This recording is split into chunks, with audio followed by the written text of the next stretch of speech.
Well, as I say, who needs foreign agents when you've just got pissed off Americans?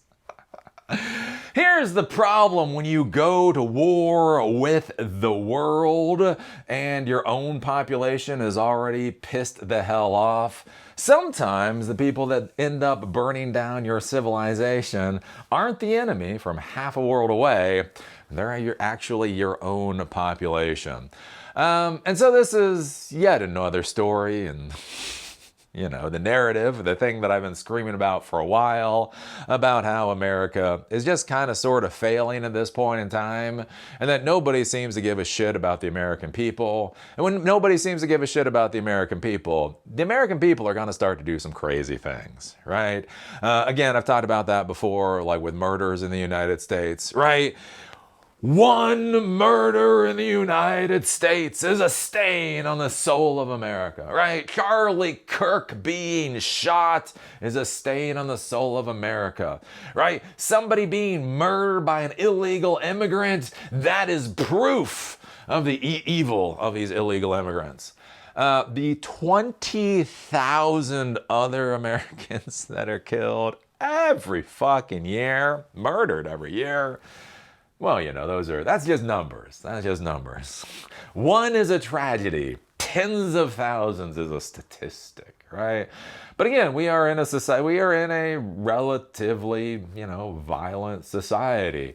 And one of the things I've been talking about for a while is what happens when the society starts to go a little screwy and protest and that type of thing. Again, I spent a lot of time growing up in West Virginia, and people in the United States do not remember the workers' rights movements. They don't remember the fights and the battles that happened in Appalachia. They don't remember the Pinkertons murdering American citizens simply trying to fight for a living wage and that type of thing. All of that stuff is well in the past. Again, you talk about terrorism in America, you think about 9/11, you don't think about the union fights that happened well over 100 years ago, right?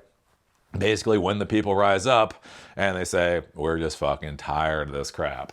And what's interesting, again, talked about this with Sam Altman yesterday. You had somebody taking a Molotov cocktail. They took a Molotov cocktail and they tried to, they threw it at his house. I guess they only set his gate on fire or something, whatever. But then after that, they went to OpenAI's headquarters and started screaming. And again, one of the things to be thinking about in our American society is how vulnerable our systems are. Like, one of the most bizarre things I find with the United States is it's not our vulnerabilities or problems before events happen. It's the vulnerabilities we have after events have happened. So I talk about this with COVID, right? Our healthcare system in the United States is fundamentally worse than it was before COVID, which doesn't make a goddamn bit of sense, right? Biden was in office for 4 years, and if you would think there was one thing that dead president would have done, is it would at least solidify our healthcare system. But our healthcare system is fundamentally worse now than it was, before COVID. Again, you think about things like terrorist attacks and all that kind of stuff in the United States. And what's weird is, right, we have police officers with MRAP vehicles and body armor and all that kind of stuff. But from a functional standpoint, the security in our country really isn't that much better. Again, when I got my criminal justice degree, one of my focuses was on things like terrorism and all that kind of stuff.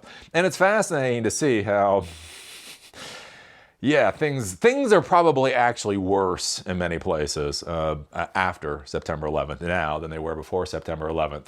And you got to think about this as, the actual vulnerabilities in our country and how a single person with almost no resources can cause just an astronomical amount of actual damage. And so that's what we're seeing right now in California. This is a hell of a thing. Worker who allegedly set fire to California warehouse compares self to Luigi. Oh yeah, that's good. When Luigi becomes a hero, it's gonna get worse. Chamel was charged with felony and state arson counts after allegedly destroying property worth nearly $600 million. And again, that's one thing with the United States, is a lot of the stuff that we have is expensive. A lot of the stuff that we have is valuable. How easy is it to burn hundreds of millions of dollars of assets basically to the ground? An employee who allegedly burned down a California warehouse compared himself to Luigi Mangione in a message to coworkers after setting the fire, according to authorities. Chamel, 29, has been charged with several counts of felony and state arson after a massive fire destroyed the Kimberly-Clark paper products warehouse in Ontario, California. The warehouse fire broke out at about 2:30 a.m. on Tuesday, with police arresting him shortly after. The fire quickly progressed into a 6-alarm blaze, with about 175 firefighters responding to the emergency. The blaze resulted in more than $600 million in damage, with $500 million in paper products destroyed, as well as a $150 million warehouse. Fire investigators said he texted a coworker after the blaze, comparing himself to 27-year-old Mangione, who is facing charges for the murder of the United Healthcare CEO. Police said on Friday the video footage posted on social media also shows him setting fire to toilet paper and other combustibles in the warehouse. In the same video, the individual is heard saying that he does not make enough money to live. Other small fires were seen burning in the background of the video. So, yeah. We've gone from a dumpster fire to an entire warehouse on fire. This should be interesting. Again, what happens when more and more disenfranchised people start taking their anger out on what is around them?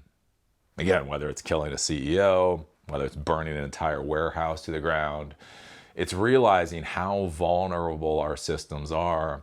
And I think that's a curious thing, is it's like, in a society, we all need to agree to live in this society. We have to agree to some kind of level of norms and whatever else. And if you have more and more people that are looking at an economy, looking at a society that isn't for them, right? Like Trump says the American economy is doing better than ever, right? Apparently because Elon Musk is going to become a trillionaire. Elon Musk becomes a trillionaire, and America, that's proof of America's success. The fact that the healthcare system is failing, the education system is failing, the housing system is failing, the fundamental ties Americans have to this country are failing. Every day gets fucking harder, and it doesn't seem like the government gives a shit. Again, under Biden, the Inflation Reduction Act, right? It was literally called the Inflation Reduction Act, and it was the biggest climate change bill in history. You're like, what? No, everybody was complaining about inflation, so do something about inflation. But no, he cares about climate change. That's why he pushed it through as the Inflation Reduction Act. So anyways, and then you have Trump come into office, and he's like, I hear you about inflation, I hear you about cost of living, right? Those blue-haired Democrats, they don't get how an economy works, but I'm a businessman, and so he comes in, and now we're in a war in Iran. He's demanding $200 billion more dollars to fund the war in Iran. He wants $1.5 trillion so we can have the military that America deserves. We're not going to have the health care Americans deserve. We're not going to have the housing system Americans can deserve. We're not going to have the education system Americans deserve. We're not going to have the peace. Think about this. We're not going to have the peace of mind that Americans deserve. Oh no. We're going to have the military, right? So again, fucking dead President Biden pushes through climate change legislation when people want the inflation to be dealt with. And fucking dipshit Trump pushes through a war in Iran and the expansion of the military-industrial complex when people just want inflation to be dealt with. And so what happens when people's fundamental ties to society break? Regardless of who they vote for, regardless of how loud they scream, regardless of how reasonable their demands are, like, this just fucking makes sense. When the government and the people in power truly do not give two shits. Your job as an American citizen is to sit down, shut up, and fund the fucking war in Iran, right? Your president has told you what your responsibility is. Ergo, snap, bitch. Again, what happens when that starts breaking down? And again, you got to think about that. Like one person, one motherfucker just did $100 million in damage.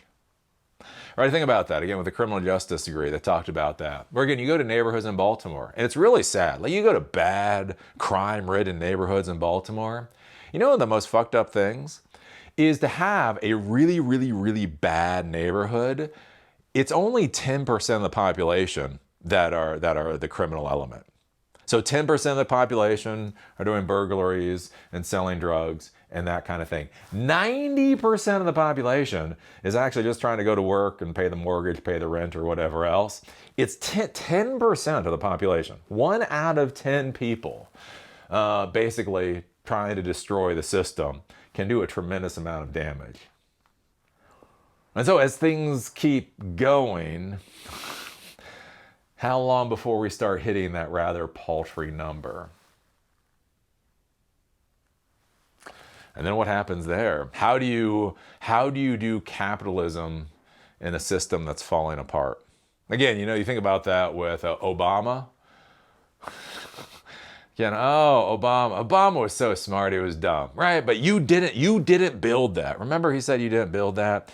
Again, he was talking about entrepreneurs and business people. And basically what he was trying to say is the roads and the infrastructure and the education system, you didn't build that, right? When you buy a semi-truck and you put a truck driver in that semi-truck to move your goods from point A to point B, yes, you bought the semi-truck and you hired the person. But you didn't get that person educated initially. You didn't pay for the pavement. You didn't pay for all of these other things. And I think that's one of the big concerns now too, is again, we have these masters of the universe in the business world where they really believe, right? They're the ones that built this. They're the ones that created this. How dare you tax us? We are the ones that have built society. I was like, right? And see, more and more of those people, at the exact same time, the people that are finding it ever harder to pay the rent and pay for food and all that kind of stuff. Like, what happens when that system falls apart? I don't know. There we go. Some things to think about. Yay! 2026. 2026.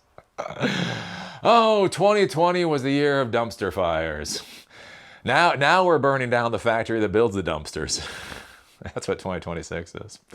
Anyway, so what do you think about this? What do you think about Shamel, a 29-year-old, burning a $600 million in assets to the ground? One pissed off person.